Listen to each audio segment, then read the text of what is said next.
Hi, everybody. I'm back with another topic for what I'm calling info dieting. Okay, so our subtopic today, our subheading today is there a cure for COVID-19? And the reason I decided to go here is that we are hearing quite a bit about this drug that may or may not be a valid approach that could be put out very quickly and do widespread good. So a little bit of setup here. The drug that we're talking about is it's a malaria drug that is in circulation to treat malaria, and it's very effective for that. The long name, hold on, I'm going to check my notes, is hydroxychloroquine. Hydroxychloroquine is the name. I'm just going to call it the malaria drug because I'll never get through that from here on out. The reason we're hearing a lot about this right now is that Donald Trump keeps mentioning it in the White House briefing. It's coming up pretty much daily. He keeps touting it as being something that is going to be readily available and it can be available soon, and that it is going to treat COVID-19. So let's talk about that claim, because that's what it is right now. It's a claim. And I want to suggest 3 approaches to apply to this claim. And we're using this as the example, is there a cure, in this claim about this drug, but you can apply these techniques to anything you hear. Anything you hear. And in fact, I really recommend you do so. Because that's the thing, is like, how are you going to listen effectively and critically to all this barrage of information you're getting? How do you know what's true and what's not true? Okay. There are these 3 things to apply, and I'll just list them and then we'll break them down. The first is follow science. That's number 1, follow science. The second is reject generalization. And the third is consider your source, which that one probably sounds familiar, or at least 2 of these sound familiar from the first installment of info dieting. I hope you're catching on to a theme here, right? I want you to be thinking about what you're hearing. And I want to mention too that when you're not thinking about what you're hearing, it's about 90% of the time it's a fear-based motive, and we're all very scared right now. I want there to be a cure as much as the next person. Not only do I know a lot of people who there are a lot of people I care about who have underlying conditions. My sister is a nurse. I want there to be a cure. I mean, I have an underlying condition myself. Yes, of course I want there to be a cure, but wanting there to be a cure and there being a cure or a treatment, those are 2 vastly different things. And we don't do ourselves any favors when we're chasing shiny objects, when we're letting our fear determine what we believe. Fear is a natural experience. And if you're not a little bit afraid right now, then you're in a dangerous amount of denial. There, I said it. Okay, so you should be a little bit afraid. But the issue is how not to let that fear cloud your judgment in taking in information, like, oh, we've got this drug and it's going to work. Okay, so let's start with follow the science. So when Donald Trump says this, pretty much every day he said it, then one of the experts behind him comes up after him and clarifies that this is not ready, we don't know if that's going to work, etc., and so on. And that is because the doctors, the medical researchers, the public health officials are all very clear that the use and application of this particular malaria drug in cases of COVID-19 is not clear for widespread use. For instance, one study showed, and anecdotally, they know that giving this drug to heart patients, it was fatal. So, and that was not people with COVID. That was just when they were treating malaria patients. So the fact is, if you're going to use any kind of new drug or use an existing drug in a new application, there's a reason that we have processes for testing, for vetting, for putting things out into the market. Because if we didn't, then any snake oil salesman could just say, oh yeah, this is going to work, and off you go, right? And there are billions and billions of dollars to be made in such a scheme. But that's where we hope we have government protection through a process that is followed by the FDA. So we're not even close to being anywhere near passing those tests. So to say that we have this drug and it's ready to go and all we have to do is manufacture a lot of it and get it out there, that's not accurate. Okay, so that's follow the science. Okay, the second one, reject generalization. This is the second point, reject generalization.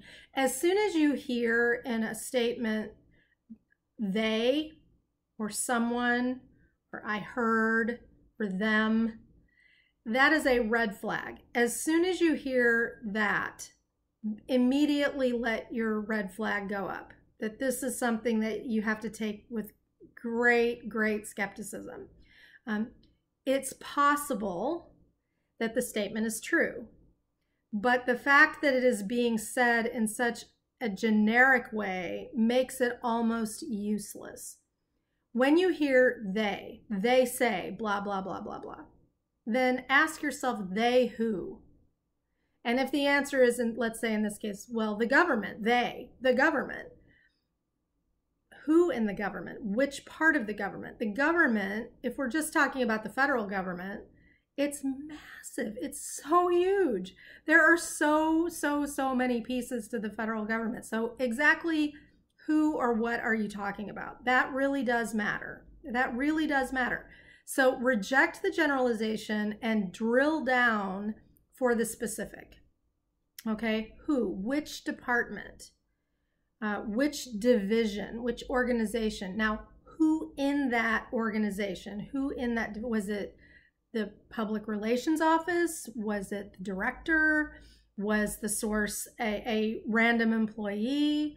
Depending on the information, who tells it to you matters a lot, right? Which takes us into number 3, which is this is consider your source. Consider your source. And now we're going to talk a little bit more about what that means, in that consider what it is your source wants to get. Okay? Why is your source telling you this? Why is your source saying this? If it's, as I said in the first video, if it's a public health official, they rarely have, they're just not typically the sort that have big agendas beyond public health. That doesn't mean, of course there are exceptions to this rule. There are always exceptions. You could have a public health official who's got their hands in all kinds of biomedical, bioengineering stock, and, that would be important to know. But for the most part, that person who trots out to the podium every day at your county government and gives you the statistics, they're just doing their job with all their heart right now, okay? So they're probably fairly credible, although you would potentially want to look into that too. What are their credentials? You can go on the website and find out what are their credentials, right? Okay, so let's go back to this claim being made by Donald Trump about COVID-19, about the malaria drug being used for COVID-19 treatment. Okay, so, well, Donald Trump as a source of scientific fact-based information is not credible. And I base that on the many, literally thousands of examples of times where Donald Trump has shared incorrect information, or even what we call disinformation. Disinformation is when you deliberately try to put something forth that you know isn't true, or that you have no regard for being true. Misinformation can be a mistake. Misinformation, a mistake. Disinformation is when you actively tout something that is provably false, that you know to be false, or that you don't care whether it's true or not. And there are literally thousands of examples now over the many years of Donald Trump professing claims that are just simply, they're not true. So we can start there. that's strike one on credibility.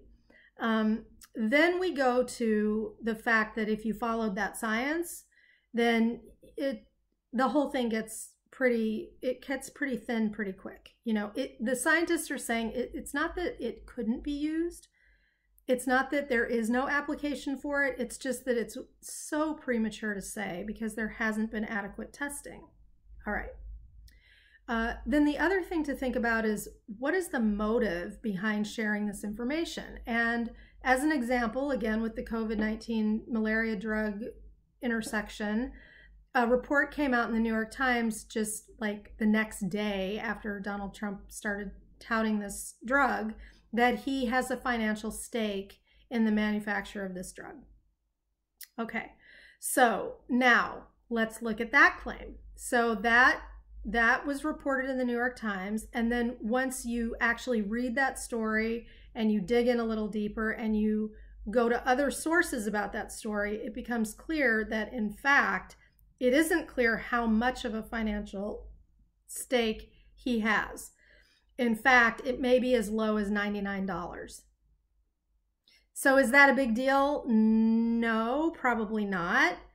But it could be much, much higher. Again, the point is right now we don't know. And what I want you to do is take that into consideration for how credible you find a claim from that individual that this drug is up and ready to go.